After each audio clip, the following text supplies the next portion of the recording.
ያለማዳር የመረጃ ሰዓታችን ላይ ደርሰናል። ቀደም ሲል መግቢያችን ላይ በቅምሻ መልኩ ያጋራንን መረጃ እንግዲህ በዝርዝር ሊነግረን ባልደረባችን አበበ ብርሃኔ በድጋሚ ስቱዲዮ ተገኝቷል። ከሱ ጋር ቆይታ እናድርግ። አበበ በድጋሚ እንኳን ደህና መጣ። መቀጠል ትችላለህ። አመሰግናለሁ። ቀዳሚ ወዳደረግነው ጉዳይ ነው የምናልፈው። የደቡብ አፍሪካ ጉዳይ ነው። እንግዲህ በደቡብ አፍሪካ ያው በህገ ወጥ የማዕድን ስራ ላይ ሲሰማሩ የነበሩ 14 ሰዎች ህይወታቸው ማለፉ ነው የተነገረው። ደቡብ አፍሪካ እንደሚታወቀው እንግዲህ በማዕድን ሀብቷ ከሚታወቁ የዓለም ሀገራት ውስጥ አንዷ ናት። በተለይ ደግሞ በወርቅና በፕላቲኒየም የማዕድን ዘርፍ ማለት ነው። ስለዚህ ይህንን የማዕድን ክምችት እንግዲህ አውጥቶ በህገ ወጥ መንገድ ለመጠቀም በርካታ ሰዎች ይንቀሳቀሳሉ። የደቡብ አፍሪካውያንም ይኖሩበታል፣ ከሌላ ሀገርም የሚመጡ ሰዎች ይኖሩበታል። ምክንያቱም እንግዲህ ደቡብ አፍሪካ እንደሚታወቀው የስራ አጥ ቁጥር ከፍተኛ ነው። ምክንያቱም ባለፈው ወራትም እንደምናስታውሰው ከዚህ ከመጤጠል ግጭት ጋር የተያያዘው ከስራ አጥነት ጋር ተያይዞ ነው። አንደኛው ምክንያት እሱ ነበርና በርካታ ስራ አጥ ሰዎች እንግዲህ ገንዘብ ለማግኘት ሲባል ይህንን የማዕድን ሀብት እንግዲህ በህገወጥ መንገድ ለመበዝበዝ ይሞክራሉ። ይህንን በሚያደርጉበት ጥረት ውስጥ እንግዲህ 14 ሰዎች ህይወታቸው አልፏል ማለት ነው። በዚህ የማዕድን ማውጣት ስራ እንደሚታወቀው ከመሬት በታች የሚደረግ ተግባር እንደሆነ ይታወቃል። ስለዚህ ወደ አንድ ዋሻ ውስጥ ገብተው ቁፋሮውን እያደረጉ ባለበት ሰዓት ነው እንግዲህ ዋሻው ተደርምሶ 14 ሰዎች መሞታቸውን እንግዲህ ቢቢሲ የዘገበው። እነኚህ ብቻ ሳይሆኑ በርካቶች ቆስለው ያው ሕክምና ላይ እንዳሉ እየተነገረ ነው። ቁጥራቸው ያልታወቀ ሰዎች ደግሞ በዛው ዋሻ ውስጥ እንደቀሩ ይታመናልና እንግዲህ ሊሞቱ እንደሚችሉም ይገመታል። የሟቾች ቁጥር ከፍ እንደሚል እንግዲህ ይጠበቃል። እንግዲህ የደቡብ አፍሪካው ፕሬዚዳንት ሲሪል ራማፎዛ እንግዲህ ቀደም ሲል አንድ ትዕዛዝ አስተላልፈው ነበር። እዛ ህገወጥ ማዕድን አውጪዎችን ለመከላከል ፖሊሶችንና ሌሎች ወታደራዊ የጸጥታ ኃይሎችን አሰማርተው ነበር። ነገር ግን ከህገወጥ ማዕድን አውጪዎች ጋር በሚደረግ የተኩስ ልውውጥ ምክንያት በአካባቢው ያለው የሲቪል መሰረተ ልማት እየተጎዳ ነው፣ ጉዳት እየደረሰበት ነው። ስለዚህ ያለውን የቁጥጥር ስራ ትንሽ ያዛርጉት የሚል መልእክት በማስተላለፋቸው ምክንያት እንግዲህ ያው የህገወጥ ማዕድን ሰራተኞች ቁጥር እየጨመረ ሁኔታውም እየተባባሰ በመምጣቱ ምክንያት በርካታ ሰዎች እዚህ ዋሻ ውስጥ ገብተው ወርቅና ፕላቲኒየም ለማውጣት በሚሞክሩበት ሰዓት ነው እንግዲህ ዋሻው ተደርምሶ የ14 ሰዎች ህይወት ያለፈው። በርካቶች መቁሰላቸውንም እንግዲህ ዘገባው ያመላክታል። ነገር ግን ቁጥሩ አሁን ይሄን ብቻ ላይሆን እንደሚችልና ወደፊት ሊጨምር እንደሚችል መታሰቡን እንግዲህ ቢቢሲ ያወጣው ዘገባ ነው የሚያመላክተው። ሌላኛው ጉዳያችን ወደ ታዋቂው የአፍሪካ አሜሪካዊ ራፐር ነው የሚወስደን። እንግዲህ ቱፓክ እንደሚታወቀው እንግዲህ በአውሮፓውያን አቆጣጠር ማለት ነው መስከረም 7 1996 ዓመተ ምህረት ነው ባልታወቀ ግለሰብ ተተኩሶ የተመታው ማለት ነው። ከ6 ቀን በኋላ ህይወቱ አልፏል። እንግዲህ በ96 ማለት እንግዲህ የዛሬ 30 ዓመት ማለት ነው። 30 ዓመት ያክል ቱፓክን ማን ገደለው፣ እንዴት ሞተ የሚለው ነገር በጣም ምስጢራዊ ሆኖ ነበር የቆየው። ገዳዩ አልታወቅም ነበር። እንግዲህ ከሰሞኑ ግን አንድ መረጃ ወጥቷል። በግድያው ተግባር የተሳተፈ ወይም ደግሞ ግድያውን ያቀነባበረ አንድ አካል ተይዟል ማለት ነው። ለተኳሾቹ መሳሪያ ያቀበለ፣ እንዴትና መቼ መግደል እንዳለባቸው መረጃ የሰጠ አንድ ግለሰብ ተይዞ ፍርድ ቤት መቅረቡ ነው እንግዲህ ይፋ የተደረገው። ቱፓክ እንደሚታወቀው እንግዲህ በራፐር ሙዚቃነቱ ይታወቃል። በሂፕ ሆፕ ሙዚቃ አብዮት ላይ ትልቅ አስተዋጽኦ ያበረከተና ለበርካታ የአፍሪካ ራፐሮች ምሳሌ የነበረና በወቅቱ በጣም ታዋቂ የነበረ ራፐር ነው። ይህ ራፐር ግን ባልታወቀ መንገድ ያው ተተኩሶ መገደሉና 30 ዓመት ሙሉ ድብቅ ሆኖ ነበረ የቆየው ጉዳዩ። አሁን ግን ይሄ ግለሰብ ምስሉ ላይ የምትመለከቱት ግለሰብ እንግዲህ ተጠርጥሮ ፍርድ ቤት ቀርቧል ማለት ነው። ፍርድ ቤት ቀርቦ እንግዲህ ግለሰቡ ወንጀሉን እንዳልፈጸመ ነው እየተናገረ ያለው። ግን የኋላ ታሪኩ ሲጠና ግን የወንበዴዎች አዛዥ ነበር ሰውየው። እንግዲህ ግለሰቡ ድርጊቱን ሊፈጽም እንደሚችል ያው ይጣበቃል። ሆኖም ግን በፍርድ እስካልተረጋገጠ ድረስ ምንም ማለት ስለማይቻል ፍርድ ተረጋግጦ ይህ ሰውዬ ወንጀለኛ ከሆነ እንግዲህ የእድሜ ልክ እስራት ሊጠብቀው እንደሚችል ይገመታል ማለት ነው። ፍርዱ በሚቀጥለው ለሁለተኛ ጊዜ እንግዲህ ግለሰብ ወደ ፍርድ ይቀርባል ተብሎ የሚታሰበው ነሐሴ 17 ነው እንግዲህ ቀጠሮ የተያዘለት ለሁለተኛ እንግዲህ በትክክል ቱፓክን ገድሎ ከሆነ ያው እንግዲህ ፍርዱን ያገኛል ማለት ነው። ከ30 ዓመት በኋላ እንግዲህ ፍትህ ደግሞ ሊገኝ ነው ማለት ነው። ጥሩ ነው እንግዲህ ከመንግስት አንጻር እንግዲህ አንድን ጉዳይ ሳይረሳ በ30 ዓመቱ ለፍትህ ምን ያህል ትኩረት እንደተሰጠው ያሳያልና የሚበረታታ ጉዳይ ነው። የተጎዱ አካላት ፍትህ ማግኘትም ስላለባቸው ማለት ነው። ከዛ ጋር ተያይዞ ቢቢሲ ይህንን መረጃ አውጥቷል። እንግዲህ ያለውን የፍርድ ሂደት ደግሞ እየተከታተልን የምናሳይ ነው የሚሆነው። ሌላኛው የስፔን ጉዳይ ነው የምናነሳው። ስለ ስፔን ስናነሳ እንግዲህ ከፀሐይ ግርዶሽ ጋር በተያያዘ ታሪካዊ የሆነ ክስተት ነው ይፈጠራል ተብሎ የሚታመነው።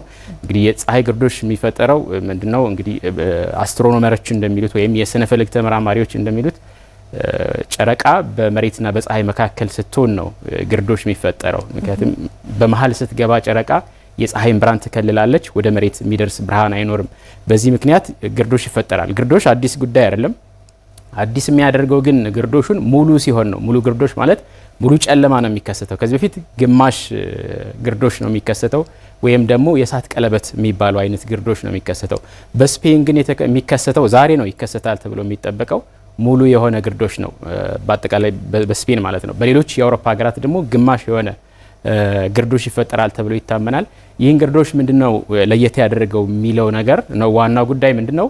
አንድ ሙሉ የሆነ ግርዶሽ ለመፈጠር በርካታ አመታትን ነው የሚፈጀው። ምናልባትም 300-400 አመታትን ነው የሚፈጀው በአንድ ቦታ ላይ አንድ ሙሉ የፀሐይ ግርዶሽ የሚፈጠረው። በስፔን ግን የሚፈጠረው ለ3 ጊዜ 2 አመት ባልሞላ ጊዜ ውስጥ ለ3 ተከታታይ ጊዜ ነው ይህ የፀሐይ ግርዶሽ ይፈጠራል ተብሎ የሚታመነው። ዛሬ ነው አንደኛው ተብሎ ከዚህ ቀደም እንግዲህ መቼ ነው ስፔን የፀሐይ ግርዶሽ ሙሉ የፀሐይ ግርዶሽ ያስተናገደችው ሲባል በ1905 ነው። ያ ማለት ከ100 ምናምን አመት በፊት ማለት ነው። አሁን ደግሞ ዛሬ ይከሰታል ተብሎ ይጠበቃል። እንግዲህ ሊሆንም ላይሆንም ይችላል። የስነ ፈለክ ተመራማሪዎች ጥናት ግምት ስለሆነ ማለት ነው።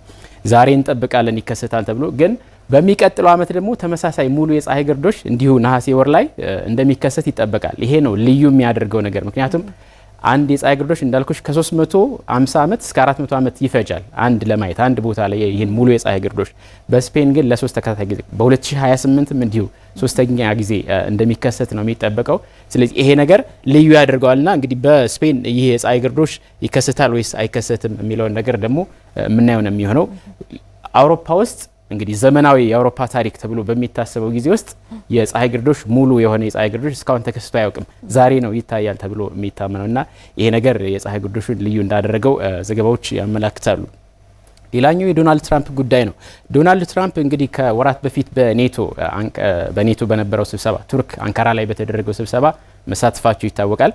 በዛም እንግዲህ ከተሳትፏቸው በኋላ ወደ ሀገራቸው ሲመለሱ እንግዲህ እዚህ ጋር እንደምትመለከቱት ፕሬዚዳንታዊ አውሮፕላን አላቸው ዶናልድ ትራምፕ ኤርፎርስ ዋን የተሰኘ ግን የኢራንን ጥቃት በመፍራት እንግዲህ ያደረጉትን ምስጢራዊ ነገር ነው። እንግዲህ ሆን ብለው ነው የተቀረጹት። ይህን ቪዲዮ ወደ ፕሬዚዳንታዊ አውሮፕላናቸው ሲገቡ ያሳያሉ።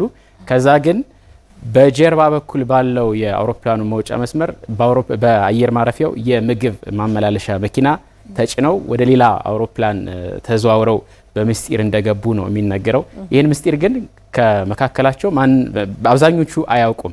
እንግዲህ ውስጥ የነበሩ አሉ፣ ጋዜጠኞች አሉ፣ የዋይት ሀውስ ሰራተኞች አሉ፣ ካቢኔቶቻቸው እነሱ እንኳን ባላወቁበት መንገድ ከአውሮፕላኑ ወጥተው ወደ ሌላ አውሮፕላን ተዘዋውረዋል በምግብ ማመላለሻ መኪና ተጭነው እና ከዛ በሌላኛው አውሮፕላናቸው በወታደራዊ አውሮፕላናቸው ተሳፍረው መሄዳቸው ነው የተነገረው። ይህ እውነት እንግዲህ ከኢራን የግድያ ዛቻ ጋር ተያይዞ ነው። እንግዲህ በርካታ ጊዜ ኢራን ዶናልድ ትራምፕን ኢላማ ያደረገ ጥቃት እንደምትፈጽም ትናገራለች። እሳቸውም ሲናገሩ ቁጥር 1 የኢራን አላማ ነኝ እኔ ይገሉኛል እያሉ ስጋት ነበረባቸው። ከዛ ስጋት አንጻር ኢራን በአውሮፕላኑ ላይ ዶናልድ ትራምፕ በሚሳፈሩበት አውሮፕላን ላይ ሚሳኤል ትተኩሳለች የሚል ቀድሞ የኢንተለጀንስ መረጃ ከፔንታገን ስለደረሳቸው ይህንን ምስጢራዊ የሆነ ድርጊት ፈጽመዋል። ሆን ብለው አውሮፕላን ላይ ሲገቡ አሳይተው በኋላ ግን ወደ ሌላ አውሮፕላን በምስጢር ተሳፍረው ወደ ዋሽንግተን መሄዳቸውን እንግዲህ የዶናልድ ትራምፕን ምስጢር መረጃዎች አወጣዋል ማለት ነው። ሌላኛው ጉዳይ የኮሎምቢያ ጉዳይ ነው የሚሆነው። ወደ ኮሎምቢያ እንግዲህ ትናንትና ከትናንት ወዲያ በተከሰተ የርዕደ መሬት እንግዲህ በርካታ ሰዎች ሙተዋል። ትናንት በነበረን መረጃ 132 ሰዎች ህይወታቸው እንዳለፈ ነበር። ይህ የሞት መጠን ግን አሁን ከፍ ብሏል። ወደ 250 እና ከዛ በላይ የሚደርስ ሰዎች ህይወታቸው ማለፉ ነው እየተነገረ ያለው። የርዕደ መሬቱ በጣም ከፍተኛ ነው። ምናልባትም በኮሎምቢያ ታሪክ በጣም ከፍተኛ የሚባል ርዕደ መሬት ነው። በሬክተር ስኬል ሲለካ ማግኒቲዩዱ 7.4 ነው። እጅግ ከፍተኛ የሚባለው አይነት ርዕደ መሬት ነው የደረሰባት። በዚህም እንግዲህ በርካቶች ሙተዋል። እንዳልኳችሁ ከ250 የሚደርሱ ሰዎች ህይወታቸው አልፏል። በርካቶች ቆስለው ሕክምና ላይ ናቸው።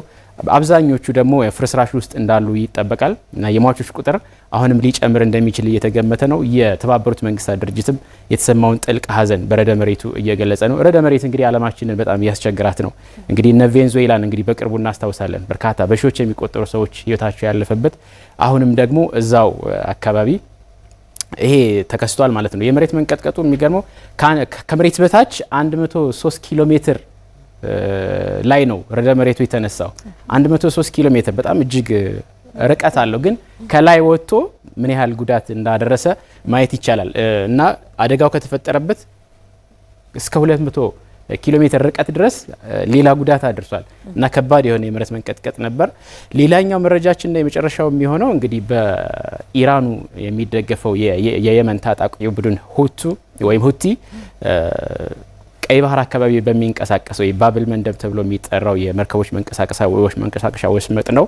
በዛ አካባቢ ሲንቀሳቀስ በነበረ አንድ የንግድ መርከብ ላይ ጥቃት በመፈጸሙ ምክንያት 6 ሰዎች ህይወታቸው ማለፉ ነው እየተነገረ ያለው። ኢራን እንግዲህ ከሆርሙዝ አልፎ የቀይ ባህርን ጉዳይ እየተቆጣጠረችው ነው የሚገኘው። እንግዲህ ባለፉት ጊዜያት መግለጫዎችን ትሰጥ ነበር። ከሳውዲ አረቢያ ጋር በተያያዘ በአካባቢው ያለውን የመርከብ እንቅስቃሴ አግዳ ነበር። አሁን ግን ንብረትነቱ ምናልባትም የግብጽ ነው ተብሎ የሚታመን መርከብ ነው። ምግብና መድኃኒትን ጭኖ ወደ የመን እየተጓዘ የነበረ መርከብ እንግዲህ በደረሰበት ጥቃት ምክንያት 4 ሰዎች ነበር የሞቱ መርከቡ ውስጥ የነበሩ። 2 ሰዎች ግን በነፍስ አድን ስራ ላይ የተሰማሩ ሰዎች ነበሩ። የነፍስ አድን ስራውን ለመስራት እየታገሉ የነበሩ ሰዎች ለምን የነፍስ አድን ስራ ትሰራላችሁ አይነት ነገር ነው የሚመስለው። በዛ ምክንያት እንደገና በድሮን ደግሞ 2ቱን መቱ። አጠቃላይ 6 ሰዎች ህይወታቸው እንዳለፈ ይነገራል። እንግዲህ የኢራን እንቅስቃሴ ከሁቲ ጋር በቀይ ባህር አካባቢ ሌላኛው የጦርነት ትኩሳት ሆኖ መጥቷል ማለት ነው። እንግዲህ ጊዜ ስለሚገድበን እዚህ ላይ ላብቃና ያለማደር መረጃዬን እዚህ ላይ ፈጽማለሁ። ቆጆ መረጃን ያጋራ። መልካም ቀን። አመሰግናለሁ።